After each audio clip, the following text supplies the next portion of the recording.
Hey y'all, and welcome back. We have a lot going on in this video today, so I'm going to get right into it. I am working on a 30-ounce straight tumbler from AB Designs Co. It's the kind that has the flat stainless lid that screws on, which is exactly what I wanted so that we can add some pretty bling to that lid.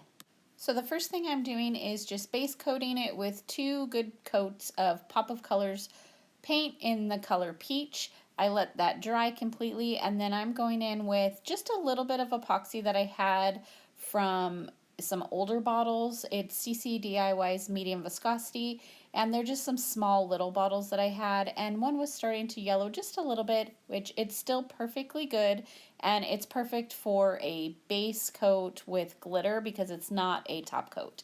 So I'm going in with Safari and Oh Honey from Diamonds and Dust, and we're just going to do a glitter ombre. I'm starting with Safari. Look at that color shift, like the pinks and the purples in there. It's so pretty. I'm not exactly doing a 50-50 split in the middle, but it's kind of close. And then not Safari, Oh Honey, this gold one, is a little bit of a chunkier mix than Safari, so I'm not opening my shaker all the way or taking off the lid. I want it to really just come through the shaker so it's not overpowering and taking over too much of the Safari until I get a good blend on it. And then once I'm happy with that blend, I added a little bit more Safari, and then I went ahead and went over the Oh Honey with Safari as well, just to give it a good mini cut, I guess you could say, in there to cover up any spots that we might have missed. I then let that dry, gave it a coat of clear glossy spray paint and let that dry, and then we're gonna give it a coat of epoxy. I got this mica powder, it's like a color shift one, as a gift in a cup swap that I did, and I'm just adding this really pretty color to the epoxy, and I added that on in just one coat. So I just wanted to give it a little bit of a color shifty. You can't really see it tons unless you're really looking. So once that was dry and it was a smooth surface, I ended up giving it one more coat of epoxy after that first initial coat. We are going to add this UV DTF transfer. This UV DTF transfer came from Glitter Craze. I will link them down in the description box so you can find it as well. I've had it for a while and I've been dying to use it, so I was determined to figure out something fun to do with it, and I am very happy with the end results. So I just wrapped that around and figured out exactly where I wanted to place it, and then I measured it, or not measured it, like I cut a little bit off and then made sure it was straight. The one thing with UV DTF transfers you have to make sure is once you place it down, you can't peel it back up. So it has to be exactly where you want it. Before I lay down the last part of the decal, I am peeling off that transfer sheet because we don't want the very end of the sheet to end up on top of that transfer sheet because it will be ruined. So I'm really scraping it here to make sure that it all sticks down before I lay that remainder of the transfer down. I don't know if I do something wrong, but I've had some transfers that just transfer like butter, and then some that are so hard to remove the transfer sheet and so hard to get little tiny pieces to stick down. So I just do the best that I can, and I really just scrape it. I felt like there was a bubble here, so I tried to pop it, but I don't think that there really was. But I'm just taking my time peeling off a little at a time, and if something starts to lift, I just take my squeegee, scrape it as best I can, and just pray that it's all going to stick down. Now, technically, if you wanted to stop here, you could, because UV DTF transfers do not require them to be sealed with epoxy or anything like that, so you could stop here, but that was never my intention when I started this design. So I knew that I wanted to add some words to it, just something kind of inspirational, but I wasn't sure. I wanted it to kind of go with the dragonfly theme, but I wasn't sure, so I really just kind of Googled sayings and quotes that were kind of inspirational that went with dragonflies and butterflies. And as soon as I saw Let Your Dreams Be Your Wings, I knew that was exactly what I wanted on this tumbler. To cut out the words in this curved format, I just measured the circle that the dragonfly was in, and then I curved the words to the circle in my Silhouette Studio software. I can show you more of that if you'd like to see something like that. I didn't include it in this video. I just cut those out that way in this curved pattern, and then I used some painter's tape to tape it on there just to make sure that I had it lined up correctly, and then I basically just used the hinge method to apply all of those vinyl letters.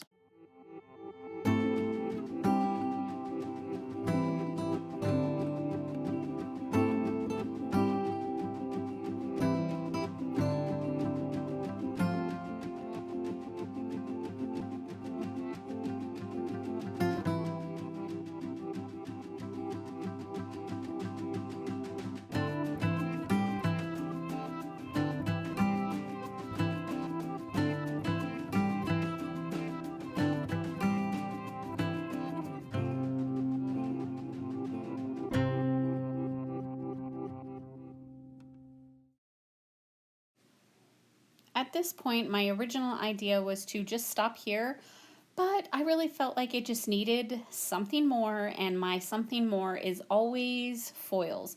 So at this point, when I made this part of the video, I was still out of the foil glue from Artistic Painting Studio, so I had to use my Tack-It. So I just squeezed a little bit out on a piece of paper, and sometimes the best tools are your own hands. So I feel like I get a really good distressed look when I use my fingers, so I just put on a glove and went to town adding the foil glue or the Tack-It glue in random spots, and then I heated it a little bit with my heat gun and let it dry, and then I added this kind of brownish bronzy color and this soft muted gold. Both are from Artistic Painting Studio, and when I do two colors and I want them kind of mixed, I just put I put it on there and I press it down a little bit, and then I lift it and put the other color and then really press it down on there, just so they kind of had that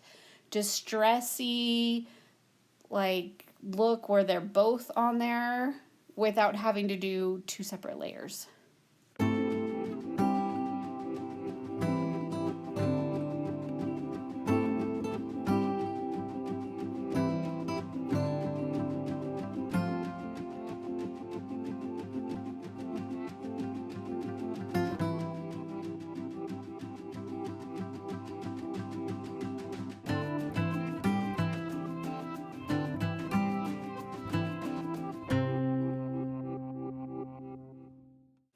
After that, I liked it, but I felt like it just needed one more level up notch. So I am using my glue stick and these foil flakes that I get from Hobby Lobby, and I just apply the glue on the tumbler, and then I press the foil flake little tiny sheets into it.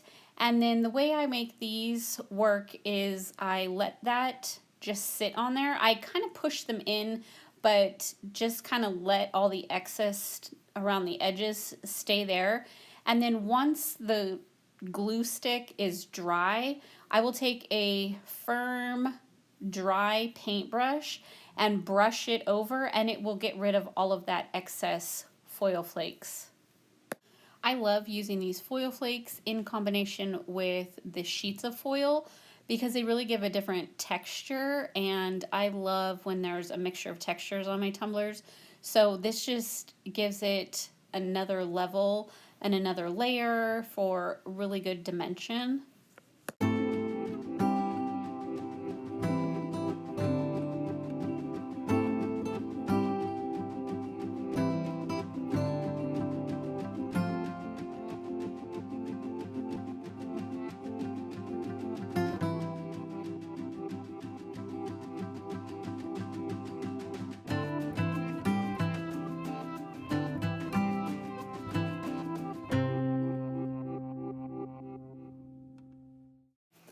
After that, I gave it a coat of clear glossy spray paint and then 2 final coats of epoxy.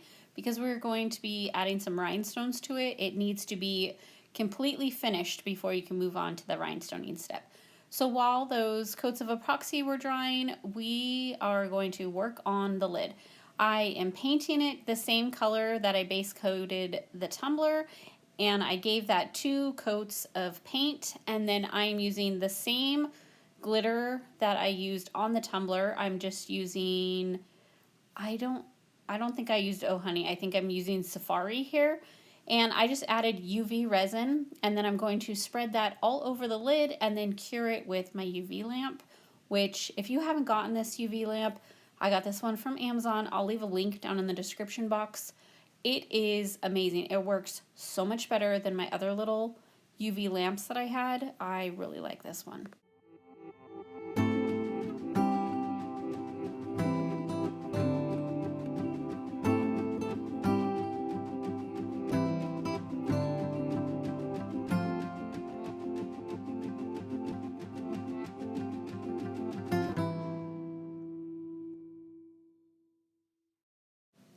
After that was completely cured, we are going to be rhinestoning this entire lid. I got these rhinestones off of Amazon like over a year ago, and I usually buy my rhinestones now from Diamond Fire Rhinestones, but I had these and they match perfectly, so I decided to go ahead and use them. They were not a bad price. You got a bunch of different sizes, so I just took my little tray, rhinestone tray, I guess, and added a few little sprinkles of each size because I'm going to do the scatter method on this lid, so I just wanted to have them all in the little tray and easy access. I am using liquid fusion to adhere them, and I'm using also this little rhinestoney picky uppy tool. I don't know what it's really called, but the little like sticky pen, and I just took my time. I would think I was listening to an audiobook and just went to town rhinestoning this whole lid. I did little sections at a time. I would work on it a little bit at a time as I had free time, not really free time, but time to work on it. So I didn't sit there for hours working on this lid all at one time. Although I do have to say, it still went much faster than I thought it would. I am dying to rhinestone a whole entire tumbler, which, little hint here, stay tuned because I do have one coming soon that I am working on. I haven't quite started the rhinestones yet, but I'm super excited. But the lid, it didn't really take as long as I thought it would. And then in between working on this lid, I decided to take a break once the tumbler was completely done and add the rhinestones to it because I didn't want to use up some and then not end up having enough for this circle. So I don't know what size they are here. I just picked a size that was about the size of that little tan border you can see here around that. I keep calling this a dragonfly, but to me it actually kind of looks like a moth almost. So I don't know, the dragonfly, moth, butterfly thing. So I just added a little bit of glue and I tried to make sure that my rhinestones were straight. So I would add a little, make sure that they were straight, and then continue on. And this was super easy. It didn't take very long at all to add the complete circle of rhinestones.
while I finish up this rhinestoning lid, I thought I would just take a minute to remind y'all that I have a mentorship group, and we're a small group right now. We just started it, but it's a lot of fun. I've been doing some lives over there, and I am doing exclusive tutorials once a month. And last month we focused on using outside inspiration to convert it to a tumbler design. And this month we're focusing on inks and paint as the highlight of the tumbler over glitter, and it's just a lot of fun. I love everyone in that group, so if you're interested in joining, there is a link in the description box for you to join. And as soon as I was done with that lid, then this beautiful tumbler was complete. I really don't know if I can get rid of this one because I do love this one so much. I say that about so many of them, but I really do love all that blingy rhinestone on that lid. But as usual, I will leave all of the information where to find me and all the products that I used down in the description box. And I hope that I have inspired you in one way or another, and I will be back next week with another tutorial. Bye y'all, have a good week.